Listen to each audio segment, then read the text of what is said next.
When federal records fail to mention an entire family's existence, three possibilities exist: a bureaucratic error, a deliberate omission, or something that should never have been discovered.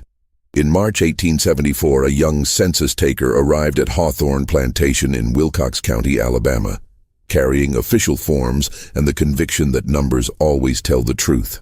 3 weeks later, he would leave that property with blank pages, trembling hands, and the certainty that some numbers are left out of the books for reasons beyond any administrative logic. This is the story of what happens when someone counts what should never be counted. Thomas Whitley was 23 years old when the Census Bureau assigned him to the southwestern region of Alabama. The son of a mathematics professor from Boston, Thomas had grown up believing the world could be understood through numbers, categories, and organized records. The Civil War had ended 9 years earlier, and the federal government was determined to rebuild not just the roads and bridges of the South, but also its official records. Complete censuses, they told Thomas during his training in Montgomery, were the foundation of a civilized nation. He arrived in Wilcox County on a March afternoon that smelled of wet earth and burning wood smoke. The southern spring was different from anything he'd known in Massachusetts. The air carried a humid weight that stuck to skin, and fields stretched in all directions with a vastness that made him feel very small.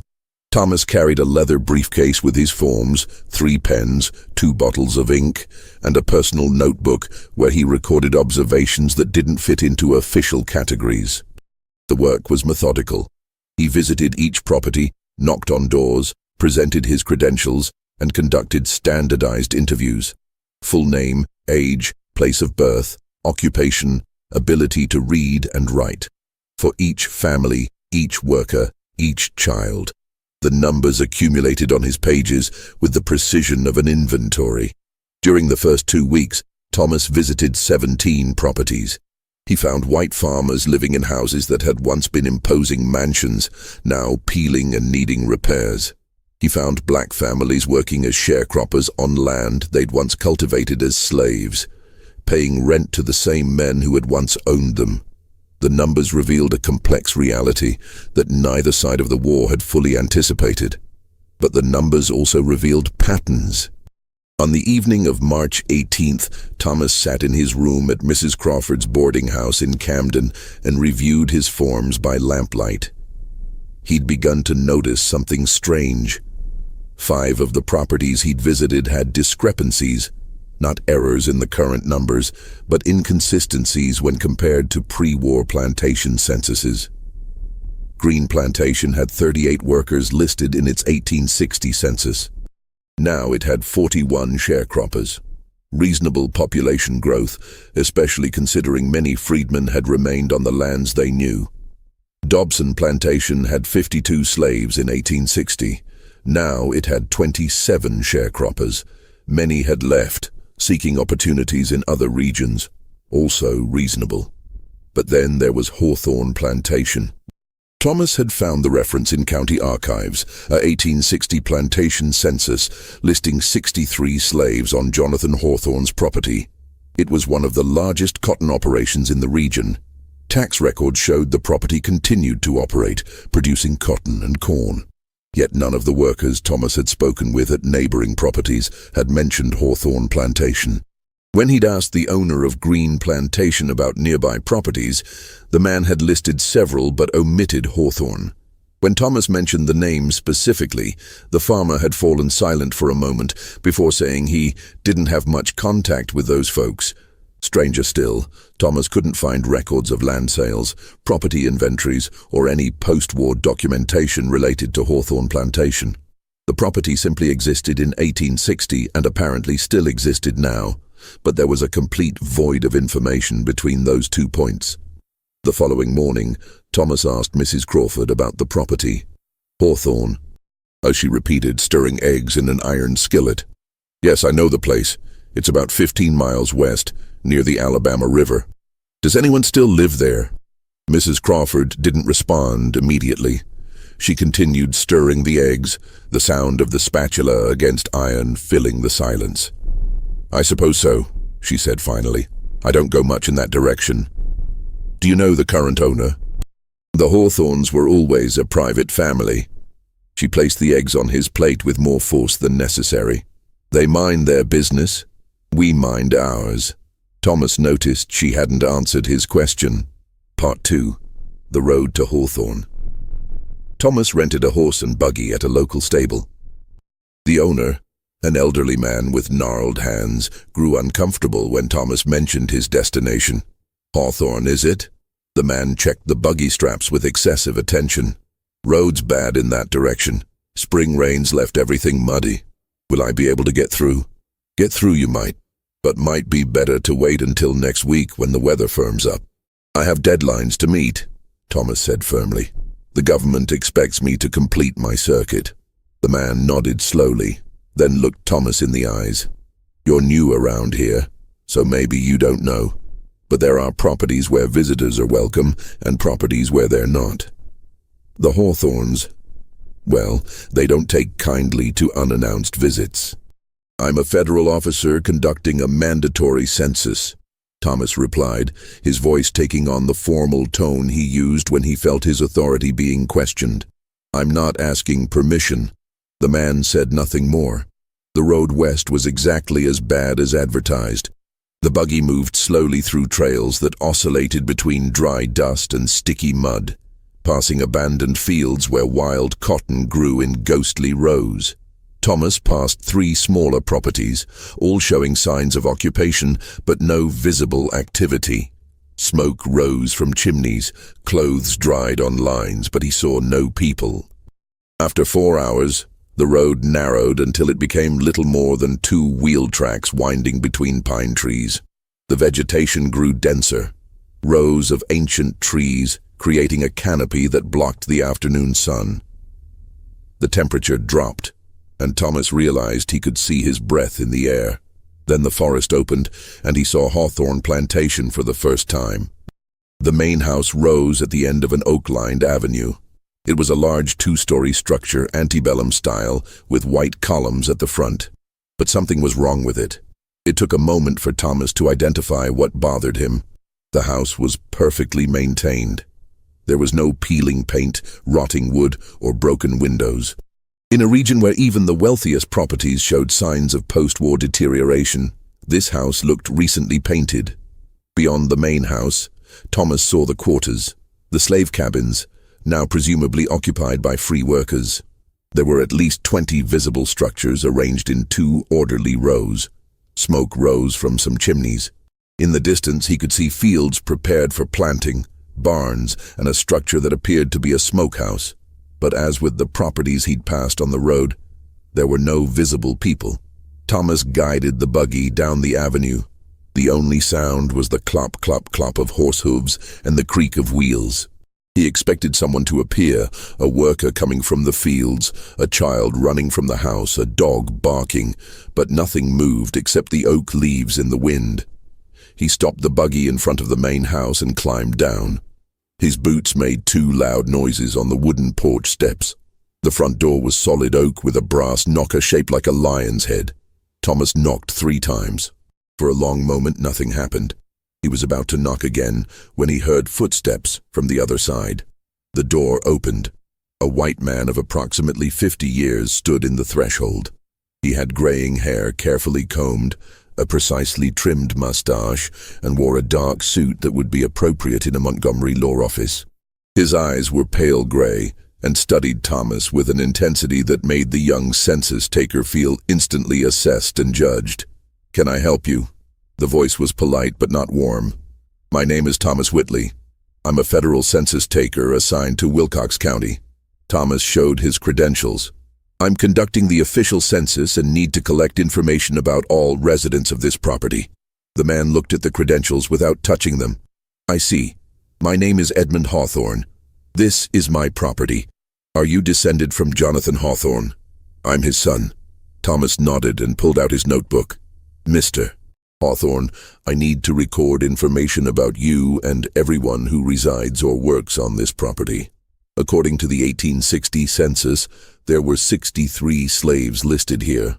I presume many now work as free employees or sharecroppers." Edmund Hawthorne was silent for a moment. Mr. Whitley, as you can see, my property is considerably isolated.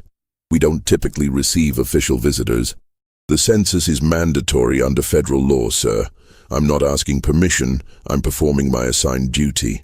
Of course. Edmund gave a small smile that didn't reach his eyes, and I appreciate the dedication to duty. However, it's late in the afternoon, you've traveled a long distance, and this process will presumably take considerable time. Perhaps it would be better for you to return tomorrow morning, when you can begin with full daylight. Thomas looked at the sky. The sun was low, but there were still at least 2 hours of daylight.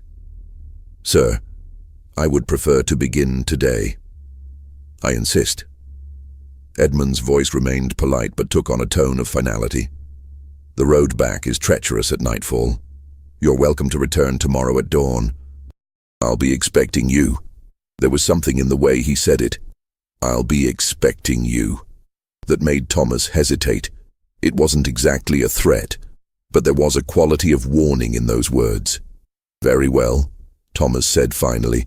I'll return tomorrow at 7 in the morning. Excellent. Until tomorrow, Mr. Whitley. Edmund closed the door before Thomas could say anything else. Thomas rode back to Camden as the sun set, painting the sky deep orange and red. His mind worked on the Hawthorne problem, the cold reception, the perfectly maintained property, the complete absence of visible workers. It all added up to something he couldn't fully articulate, but which left him deeply uncomfortable. At the boarding house, he found Mrs. Crawford preparing dinner. 2 other guests were seated in the parlor, a traveling salesman and a lawyer from Montgomery visiting local clients. Did you make it to Hawthorne? Mrs. Crawford asked as she placed bread and stew on the table. I did. I met Edmund Hawthorne. I'm going back tomorrow to conduct the census properly. The salesman, a portly man named Porter, looked up. Edmund Hawthorne. I thought old Jonathan was still alive. Edmund is the son. He said the property is his now. Interesting. Porter chewed thoughtfully. I've been coming to this region for 15 years, since before the war. I always did business with Jonathan. Sold him agricultural supplies, tools, things like that. But for the past 5 years, I haven't been able to make a single sale to that property. They always say they already have everything they need. Perhaps they do, Mrs. Crawford said quickly. Some properties are more self-sufficient than others. No property is that self-sufficient, Porter insisted. Everyone needs nails, rope, replacement tools, seeds. It's impossible to produce everything yourself. The lawyer, a thin man named Larson, interjected. I've worked on several property cases in this county over the past 2 years. Inheritance issues, boundary disputes, title transfers. It's remarkable that I've never come across any legal documents related to Hawthorne Plantation. No recorded deeds, no filed wills, no property litigation. For a property of that size, that's highly unusual. Maybe they just avoid legal troubles, Mrs. Crawford suggested, but her voice sounded strained. Thomas seized the opening. Mrs. Crawford, you mentioned the Hawthornes were always a private family. How long have they owned that land? She hesitated. Jonathan Hawthorne built that house in the 1830s, I believe. 40 years ago, maybe more. And did you know his family? His wife? His children? I saw Mrs. Hawthorne a few times years ago. She was a quiet woman. Didn't socialize much. Mrs. Crawford began collecting plates despite everyone still eating. And as for the children, well, like I said, they kept the children out of the public eye. Children, Thomas repeated. Did Edmund mention other family members? I didn't ask. But in the 1860 census, Jonathan Hawthorne is listed with a wife and 3 children. Edmund would be one of them. There must be at least 2 more. Mrs. Crawford didn't respond.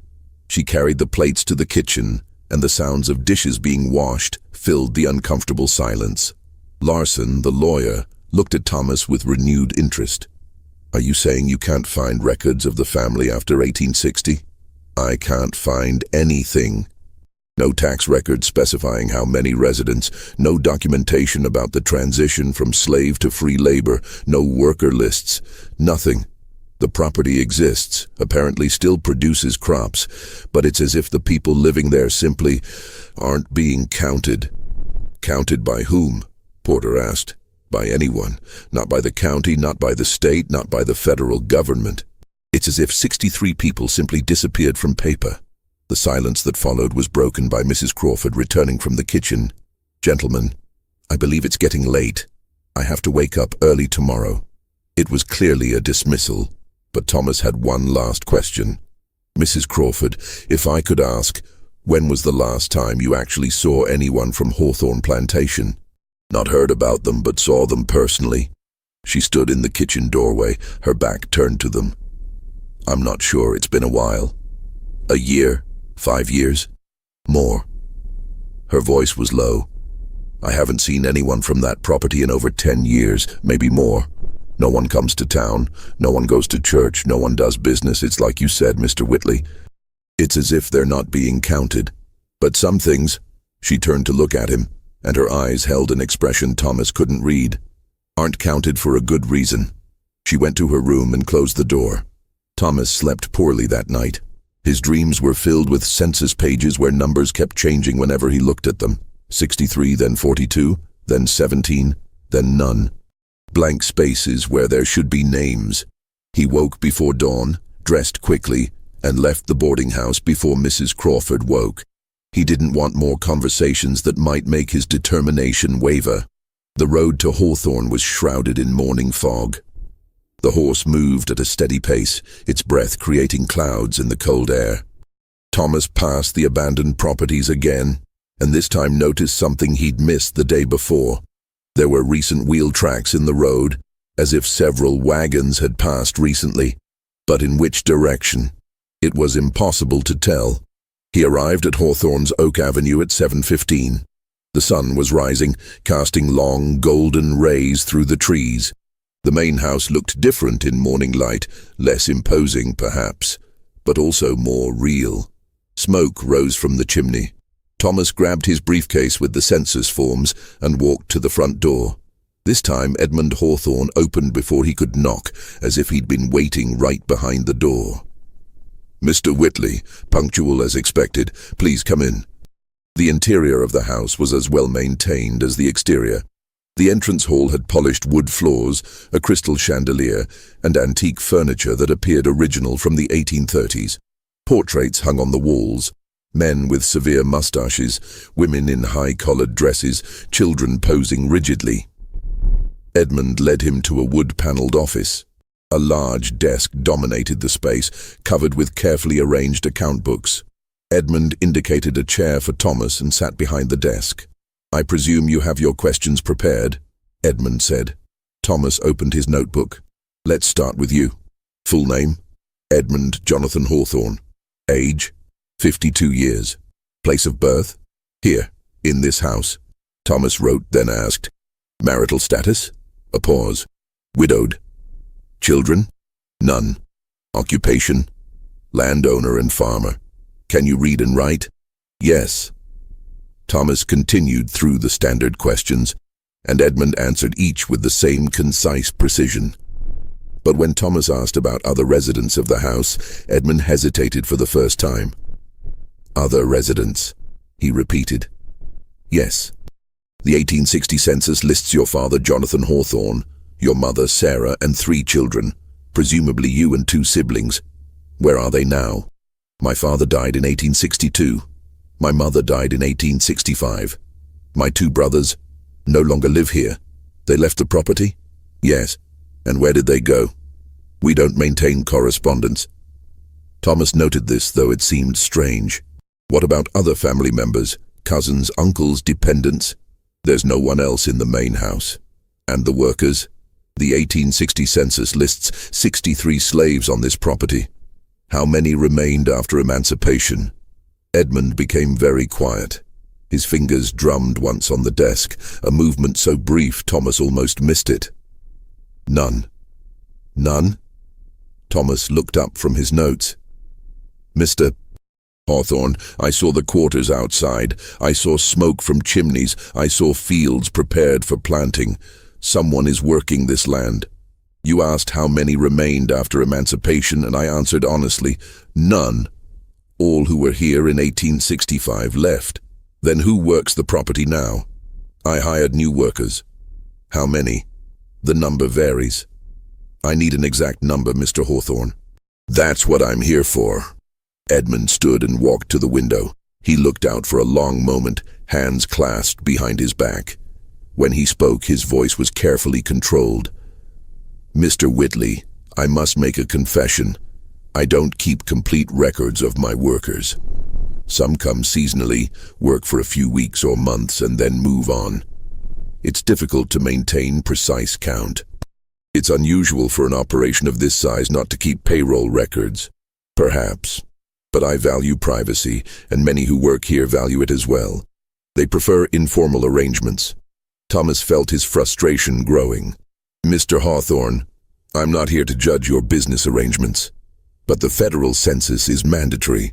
I need to count every person who resides or works regularly on this property. If you refuse to cooperate, I'll be forced to report that refusal to federal authorities. Edmund turned from the window. For the first time, something passed across his carefully controlled expression. Not exactly anger, but something colder. Assessment, perhaps, as if he were measuring Thomas and calculating odds. Very well, Edmund said finally. If you insist, I can take you to the quarters. You can count the workers personally. But you must understand, they're simple people, not accustomed to government officials. They may not answer your questions easily. That's acceptable. I'm accustomed to working with varied populations. Then let's go. Edmund took a coat from a hook near the door. But Mr. Whitley, a warning. Don't attempt to speak with the workers without my presence. They trust me, and only me. Any attempt to bypass my authority will only frighten them and make your work more difficult. It was a strange demand, but Thomas nodded. He followed Edmund out of the house. The morning had warmed slightly, though the air was still cold. Edmund led Thomas along a path that wound behind the main house, through an abandoned garden where wild roses grew unchecked, and to the area where the quarters were located. As they approached, Thomas could see the structures more clearly. There were 20 cabins arranged in 2 parallel rows, each identical. Mud-covered plank walls, shingled roofs, a small window, a door. They were better-built structures than many slave quarters he'd seen, but still basic. Smoke rose from 8 of the 20 chimneys. Only 8 cabins occupied? Thomas asked. At the moment, yes. As I mentioned, the number varies. They walked to the first cabin. Edmund knocked on the door 3 times, paused, then knocked twice more. A pattern, Thomas noted. A code. The door opened slightly, and a middle-aged black man appeared. He looked at Edmund, then at Thomas, and immediately his face assumed a neutral, closed expression Thomas recognized. The mask that oppressed people learned to wear around white authorities. "This is Mr. Whitley," Edmund said. "He's a federal census taker. He needs to ask some questions." The man said nothing. Thomas pulled out his notebook. "Your name, sir?" Silence. "It's an official record," Thomas said gently. "It won't bring any trouble. I just need your name." The man looked at Edmund, who nodded almost imperceptibly. "Robert," the man said finally. His voice was low, scratchy. "Surname?" "Just Robert." "Age?" "Don't know exactly. 40-something. "Where were you born?" "Georgia, I reckon." Thomas continued asking questions, and Robert answered each with minimal reluctance. He worked in the fields, had no family, couldn't read or write. The answers were adequate but completely empty of detail. It was like filling a form with placeholders instead of real people. They moved to the second occupied cabin. A woman this time, who identified herself as Hannah, approximately 30 years old. Same vague answers, same monotone. No family, no history, no details. At the third cabin they found 2 men. Brothers, they said, named Marcus and James. Both in their 20s, both with the same carefully empty non-answers. By the 4th cabin a pattern was forming. All the workers were black.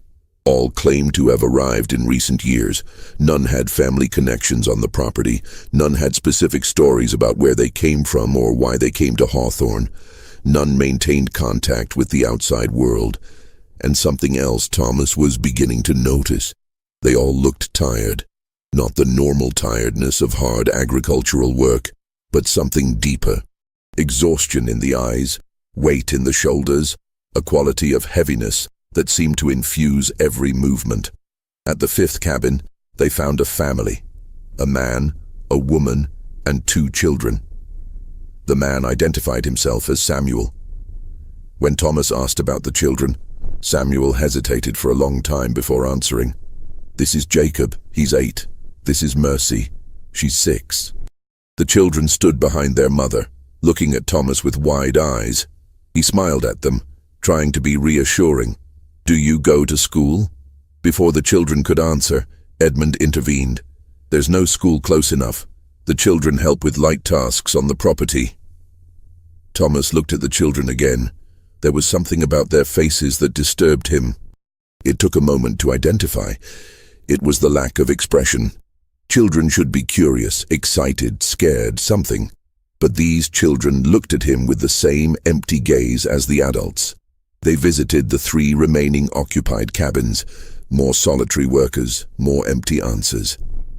When they finished, Thomas had 8 adults and 2 children listed on his forms. 10 people total. 10 people working a property that once employed 63. "Is that it?" Thomas asked when they returned to the open area between the rows of cabins. 10 people manage this entire operation? I said the number varies. More will come when planting season is in full swing. What about the 12 empty cabins? When were they last occupied? I don't keep such detailed records. Thomas looked at Edmund, trying to read the older man's expression. There was something wrong here. Deeply wrong, but he couldn't articulate exactly what. The workers weren't visibly injured or abused. They didn't appear to be working in chains. But there was a quality around them, an atmosphere Thomas couldn't name. "Mr. Hawthorne, I need to ask a direct question. Are these workers free to leave if they choose?" Edmund smiled coldly. "Mr. Whitley, slavery was abolished. Everyone here is legally free. If they wanted to leave, they could do so. Then why don't they leave? Where would they go? They have shelter here, food, work. The outside world is harsh for people without resources or connections. They choose to stay because it's their best option." It was a reasonable answer, perfectly logical. So why did Thomas feel like he'd just heard a lie? Edmund started to lead him back to the main house, but Thomas stopped. "I also need to see your agricultural structures, barns, equipment sheds, outbuildings, to have a complete record of the property." "Is that necessary for a population census?" "Complete property record, yes." Edmund hesitated, then nodded. "Very well. The main barns are that way." They walked across fields toward a complex of wooden structures. The larger barn was 3 stories, the kind built to store large quantities of cotton and tobacco. Next to it was a smaller barn, a workshop, and what appeared to be a smokehouse. Edmund opened the door to the large barn, and they entered a cavernous space that smelled of hay and aged wood. Sunlight entered through cracks in the walls, creating dusty beams. The ground floor was almost empty, just some haystacks and agricultural tools lined neatly along one wall. "Not much stored now," Edmund explained. "Last year's harvest was sold. The new crop won't come until fall." Thomas walked through the space, making notes about dimensions and conditions. He was about to ask about the second floor when he noticed something strange. On the back wall of the barn there was a row of hooks, the kind used to hang harnesses, ropes, and equipment. But only half the hooks had anything hanging on them. The others were empty but showed clear marks of recent use. Indentations in the wood where something heavy had hung for a long time. And beneath those empty hooks, on the packed dirt floor, there were dark stains. Thomas knelt to examine them more closely. The stains formed patterns, elongated shapes, approximately the size of a human body. "Mr. Hawthorne, what was hanging here?" Edmund had moved to stand between Thomas and the door. "Agricultural equipment. Tools. We move things as needed." These stains look old, as if something had been here for years and dripped something onto the floor. Equipment oil. Grease. This is a working barn, Mr. Whitley, not a museum. Thomas stood, his heart beating faster. There was a quality in Edmund's voice now, a tension that hadn't been there before. I'd like to see the second floor. There's nothing up there. Still, I'd like to see it. The two men stared at each other. For a moment, Thomas thought Edmund was going to refuse. Then the older man gestured to a ladder leading upward. After you. Thomas climbed the ladder, acutely aware of Edmund climbing right behind him. The second floor was an open space used to store hay. But like the ground floor, it was almost empty. There were only 3 notable things: a row of windows on the south side, a pile of chains and shackles in one corner, and a collection of notebooks stacked neatly on a beam. Thomas walked to the notebooks. There were 12 of them, each with a leather cover and pages yellowed with age. May I look at these? They're old account books. Agricultural records from before the war. They have no relevance to your census. Thomas picked up the first book. The title page read, Hawthorne Plantation, Account Book, 1858. He flipped through it. There were records of seed purchases, cotton sales, maintenance expenses. Everything seemed normal. Then he reached a section in the middle of the book marked Property Inventory, and his breath froze. The page listed names, 63 names, men, women, children. Each name had an age, a physical description, an estimated monetary value, and, more strangely, a number next to it. Number 1, Samuel, male, 28 years, good field worker, $200. Number 2, Eliza, female, 24 years, domestic work, $900. Number 3, Thomas, male, 6 years, healthy child, $500. The list continued. It was a slave inventory, the kind of horrible but common document from before the war. But what made Thomas's stomach turn was that the numbers continued beyond 63. Number 64, Marcus, male, 22 years. Number 65, Hannah, female, 19 years. Number 66, Jacob, male, 5 years. And the numbers kept going, 67, 68, 69, up to 84. Thomas flipped through the other books quickly. Each year had a similar list. The numbers always went up. In 1859, the list went to 91. In 1860, to 98. In 1861, to 107. But the official 1860 census listed only 63 slaves. Mr. Hawthorne, Thomas said, his voice trembling slightly. Can you explain this? Edmund had climbed the stairs silently and now stood beside Thomas. He looked at the books with an unreadable expression. Agricultural records, as I said.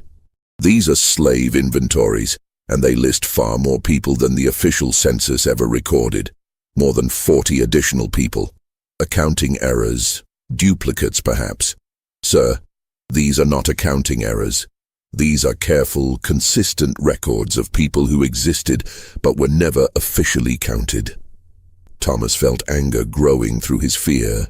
These are people who were kept here illegally, hidden from official records. Edmund was quiet for a long time. When he finally spoke, his voice was very calm, almost reflective.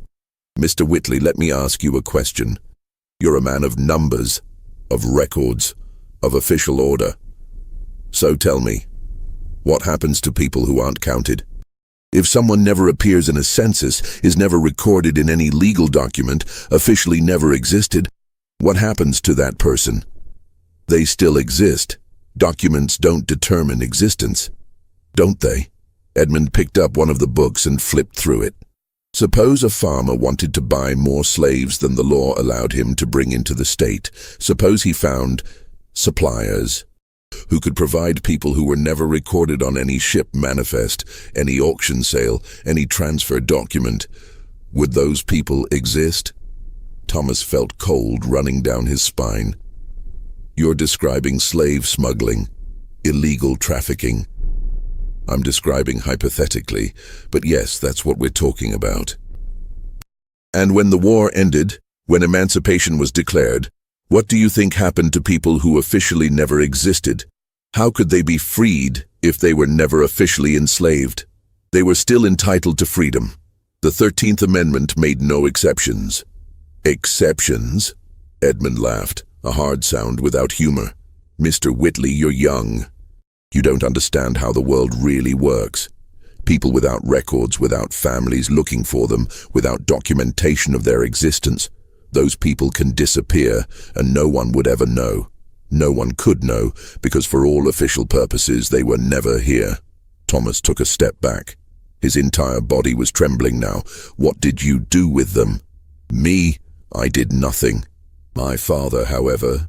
Edmund looked out the window at the property below. My father was a pragmatic man. When he bought people who weren't in the official books, he kept them that way. He built extra cabins beyond the visible quarters. He kept them away from roads, away from visitors, away from official eyes. And when the war ended, when federal officers came to make their inspections and announce emancipation, they only counted the 63 people who were in the official books. The others, well, how could he report people who officially didn't exist? But they existed. They were human beings. Where are they now? Edmund turned to look at him. His eyes were completely cold. Some ran away during the war when the overseers left to fight. Some died of disease and work. Some, he paused, were transferred. Transferred where? To other operations where their lack of official papers made them valuable. There's always a market for labor that doesn't need to be recorded, Mr. Whitley. You'd be surprised how many wealthy people in the South, and in the North, by the way, employ workers without documentation, without wages, without the annoying protection of federal laws. Thomas felt sick. You're describing continuing slavery, years after abolition. I'm describing economic realities. I'm describing what happens to people who fall through the cracks of your precious official records. Do you want to count them now? Edmund gestured to the notebooks. Add 44 ghosts to your census, people who exist in old books but nowhere else. And the workers I met today in the quarters? Ah, yes. Edmund smiled. Those are different. Those came voluntarily, you know. Desperate people. Nowhere to go. No family looking for them. I offer shelter, food, work. I don't hurt them, I don't chain them. But I also don't register them, I don't report them. And they stay because... He paused. Because they understand that outside these boundaries, the world is no kinder to them than I am. At least here, they exist. Even if only I know it. Thomas backed toward the ladder. Every fiber of his body was screaming for him to leave that barn, ride back to Camden, and report everything he'd discovered. But Edmund blocked his path. Where are you going, Mr. Whitley? I'm going back to Camden and reporting what I found here to appropriate federal authorities. And report what exactly? That you found some old account books describing transactions that happened before the war. That you met 10 workers who choose to remain here. That you don't like how I manage my property. I'll report that you're keeping people in illegal servitude. Prove it. Edmund took a step closer. Bring a sheriff here. Bring a federal officer. Bring an entire commission. Let them interview my workers. Those people will say they choose to be here, that they're paid in accommodation and food, that they can leave when they want. Can you prove otherwise? Thomas didn't answer. And as for my private account books, well, those are private property. Confidential business records. You took them without permission, without a warrant. Any evidence you gather would be inadmissible. Edmund smiled. You're a man of rules, Mr. Whitley, so you know I'm right. The people in the books are no longer here, transferred, dead, lost to history. You can search for them, but how do you search for people who were never officially recorded? There are no birth records, no real surnames, no documentation. They're ghosts, Mr. Whitley, and ghosts can't be counted in a census. Thomas felt despair growing in his chest. Edmund was right. All he had were old books describing crimes that had happened years ago, with no identifiable victims, no living perpetrators except Edmund, whose most recent crimes were... what, exactly? Employing people without registering them? Running an informal agricultural operation? These weren't crimes that underfunded federal authorities would prioritize, especially against a wealthy white landowner in a region still resisting Reconstruction. Then let me go, Thomas said. Of course. Edmund moved away from the ladder. "You're free to leave at any time. Complete your census, return to Camden, report whatever you want. But consider this. How many other places like this exist? How many other properties have hidden quarters and double books? How many people live uncounted across the South? You can report one property, but can you stop the system? Can you account for everyone who's fallen through the cracks?" Thomas descended the ladder without answering. He crossed the barn, stepped out into the sunlight, and walked quickly back to where he'd left his buggy. Edmund followed at a casual distance, unhurried. At the buggy, Thomas grabbed his reins with trembling hands. Edmund stood beside it, looking up with an almost paternal expression. "One last thing, Mr. Whitley. You came here to count people. You counted 10. That's your official answer. If you try to report anything else, you'll discover there's no evidence to support it. The books you saw, you won't be able to find them again. The workers you met, they'll confirm they're here by choice.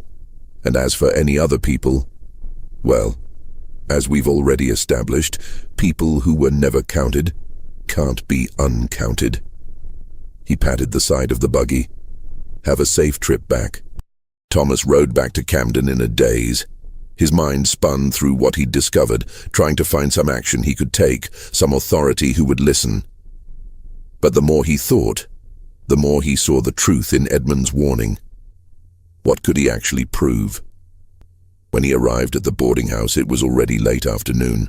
Mrs. Crawford looked at his face and immediately made strong tea. "Didn't go well, I imagine." "No." Thomas sat heavily at the kitchen table. "Mrs. Crawford, what do you know about Hawthorne Plantation?" "The truth this time." She sighed and sat across from him. "I know what everyone knows, but what no one says. Jonathan Hawthorne trafficked slaves illegally. Not the ones who came through normal channels, but ones who were smuggled. Africans brought directly long after the slave trade was banned, children bought from foreign states, people stolen from small farms, and sold without documentation. He kept them hidden, unreported, working on parts of his property that visitors never saw. Why didn't anyone report him? To whom? Before the war, slavery was legal. What authority would care if he had more slaves than he reported in his census? He paid taxes on 63. That was all that mattered officially. And after the war, she shook her head. After the war, we all had secrets we wanted to bury. Every property in this region did things during those years that wouldn't stand up to scrutiny. No one wanted to point fingers because no one wanted to be examined in turn. But those people are still there. Edmund still keeps unregistered workers. And can you prove it? Can you identify them individually? Can you trace where they came from, what families are looking for them?" Mrs. Crawford touched his hand gently. "Mr. Whitley, I understand your anger. It's admirable. But you're fighting against a current much deeper than you realize. There are hundreds of operations like this across the South, thousands maybe. People working illegally, living in the shadows, uncounted because it's more convenient for those in power to keep them that way." Thomas pulled his hand back. "So what am I supposed to do? Just write 10 names on my form and pretend I didn't see the books? Pretend I don't know about the other 44 people? 44 people who are probably no longer there. What about the 10 who are? What about all the other people like them on all the other properties? Mrs. Crawford, if we don't count these people, if we let them remain hidden and unrecognized, we're as guilty as those who hide them. Then count them." She stood and began preparing dinner. "Write a complete report. Send it to your superiors in Montgomery or even to Washington. See if anyone acts. But don't expect it to change anything, Mr. Whitley. The system was built to have cracks, and certain people will always fall through them." That night, Thomas sat in his room with a pen and blank paper. He wrote and rewrote his report a dozen times. Each version sounded weaker than the last. Suspected labor irregularities. Possible non-compliance with emancipation laws. Additional investigation recommended. Words that meant nothing. Words that bureaucrats in Montgomery would read and file and forget. Finally, he wrote the truth. Hawthorne Plantation, property of Edmund Hawthorne, Currently employs 10 workers without formal employment records. Historical account books indicate the property maintained unreported slaves before and during the Civil War. Exact number of victims unknown. Current whereabouts of most individuals listed in private records unknown. Recommendation: complete federal investigation with authority to seize private records and interview all workers without owner presence. He knew it would come to nothing, but at least he would have told the truth. Thomas completed his circuit of Wilcox County over the next 2 weeks. He visited 32 more properties, counted 612 more people, filled out 83 more forms. Good, thorough work. But he couldn't stop thinking about Hawthorne. Before leaving Camden to return to Montgomery, he made one last attempt. He rode back to Hawthorne Plantation, this time without announcing his coming. He arrived at noon on a clear April day. The property was empty. Not just empty of people, which could be explained by everyone working in the fields, but empty in the sense of abandoned. The quarters had no smoke rising from chimneys. The main house had shutters closed. When Thomas knocked on the front door, no one answered. He walked around the property, calling out. Complete silence except for wind in the trees. He went back to the barn where he'd seen the account books. The ladder was still there, but when he climbed to the second floor, the books were gone. The beam where they'd been was empty, except for a thin layer of dust that looked undisturbed for years. At the quarters, he pushed doors open one by one. Each cabin was empty. No furniture, no clothes, no sign anyone had ever lived there. Even the soot in the fireplaces looked old, like from fires made long ago. Thomas stood in the center of the empty quarters complex, turning slowly in a circle. He had been here. He'd spoken with 10 people. He'd written down their names. He'd seen smoke from chimneys, heard their voices. He wasn't crazy. But as he stood in that silent, empty place, a cold doubt crept into his mind. How much of what he'd seen was real? How much was staged? Edmund had known he was coming. Edmund had had time to prepare. The workers Thomas had interviewed, were they real, or were they actors playing roles? The books he'd read so briefly, could they have been forgeries, planted specifically to be found? No. He refused to believe that. The books were too old, the details too specific. No one could falsify decades of accounting records just to deceive a single census taker, which meant everything had been real, and Edmund had simply erased it, moved the workers, destroyed the evidence, and swept the property clean of any proof. Thomas returned to Camden, completed his final paperwork, and left for Montgomery.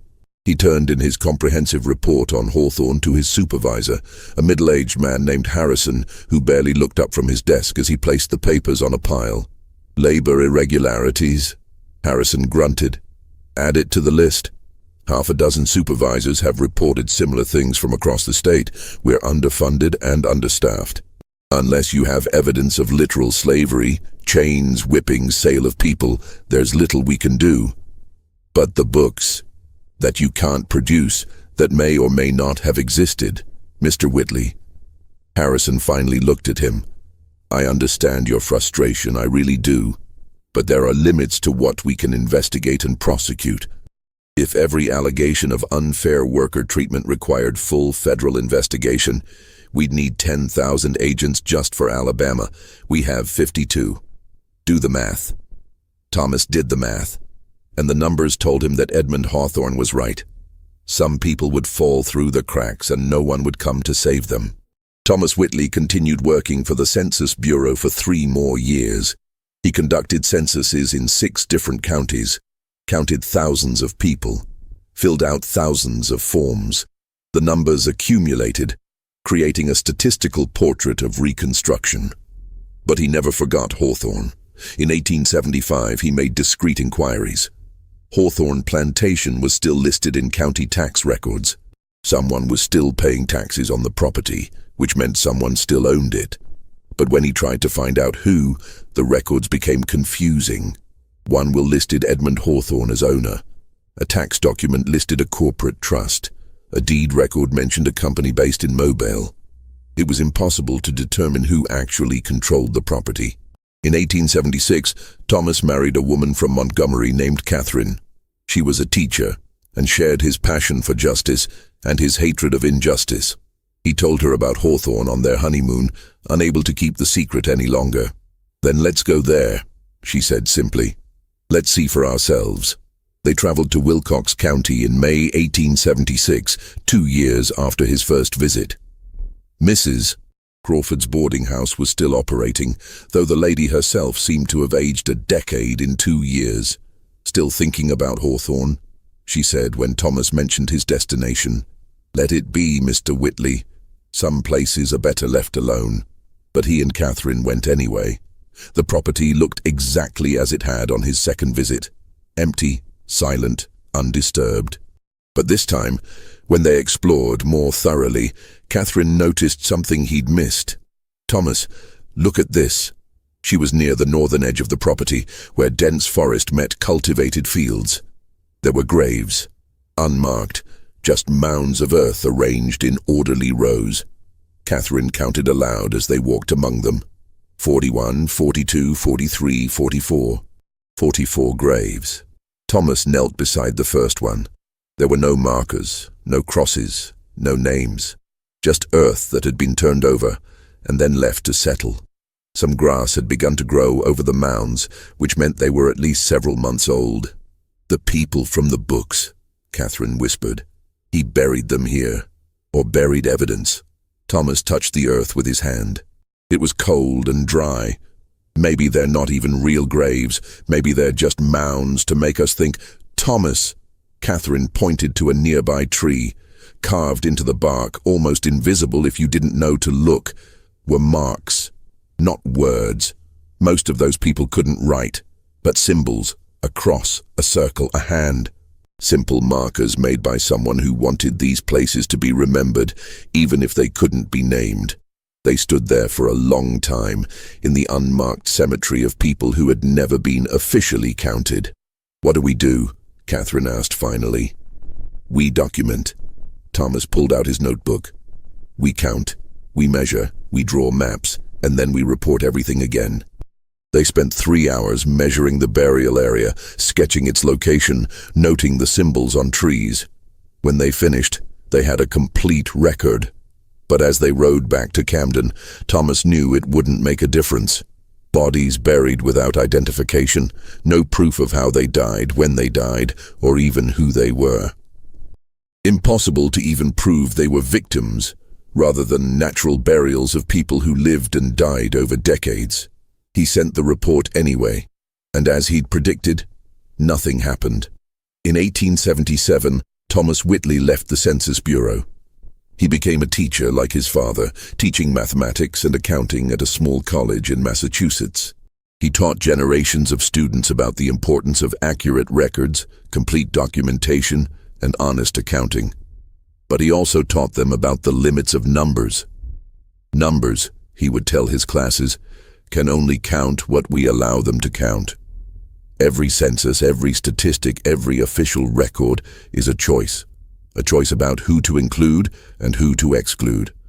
And the people who are left out of those counts often disappear completely from history." He never mentioned Hawthorne specifically, but every time he taught his students how to conduct population surveys, he warned them to look for the cracks, to ask not just who was being counted, but who might not be. Hawthorne Plantation remained on tax records until 1883, when it was apparently sold. The new owner subdivided the property into smaller lots and sold them to small farmers. The main house was demolished in 1885. The quarters were burned. The fields were plowed again and again, erasing any trace of their previous configuration. And the graves? If the new owners found them, they never mentioned it. Over time, the forest grew back, covering the area where Thomas and Catherine had made their measurements. In 1920, 46 years after Thomas's visit, a complete federal census of Wilcox County, Alabama, made no mention that a Hawthorne plantation had ever existed. The land had been redistributed, renamed, reconfigured. History was buried under layers of new stories. The people who lived there, worked there, and died there disappeared from all official records. They became exactly what Edmund Hawthorne had predicted, Ghosts who could never be counted because they officially never existed, but Thomas Whitley remembered. And in his personal files, kept in a locked metal box in his office until his death in 1932, there was a set of documents. Census forms with 10 names: Robert, Hannah, Marcus, James, Samuel and his family. Maps of a cemetery of 44 unmarked graves. Notes about account books that listed 107 people where official records showed only 63. His daughter found these documents while sorting through his estate. She read through them, trying to understand why her father had kept these papers for almost 60 years. In the end, she made a decision. She donated them to the National Archives in Washington, D.C., with a note: "The family that never appeared in any plantation census, counted only once by a man who believed every person deserved to be remembered." The documents remained archived, uncatalogued and unknown, for 4 more decades. When they were finally discovered by researchers in the 1970s, they led to a re-examination of census records across the South. Scholars began looking for other discrepancies, other properties where the numbers didn't add up, other families who never appeared in official records. They found hundreds, perhaps thousands, people who lived, worked, suffered, died, and left zero official evidence of their existences. People whose names were never written in family Bibles, whose births were never registered, whose deaths were never publicly mourned. People who fell through the cracks that Thomas Whitley had tried to expose, and even now, more than a century later, we still don't know how many there really were. We still can't count them, because the systems designed to count people were built with intentional cracks, places where certain lives could disappear without a trace. Hawthorne Plantation no longer exists, but the principles that allowed its existence, the belief that some people can be kept uncounted, unrecorded, unrecognized, those principles still echo through the systems we build. And somewhere, in every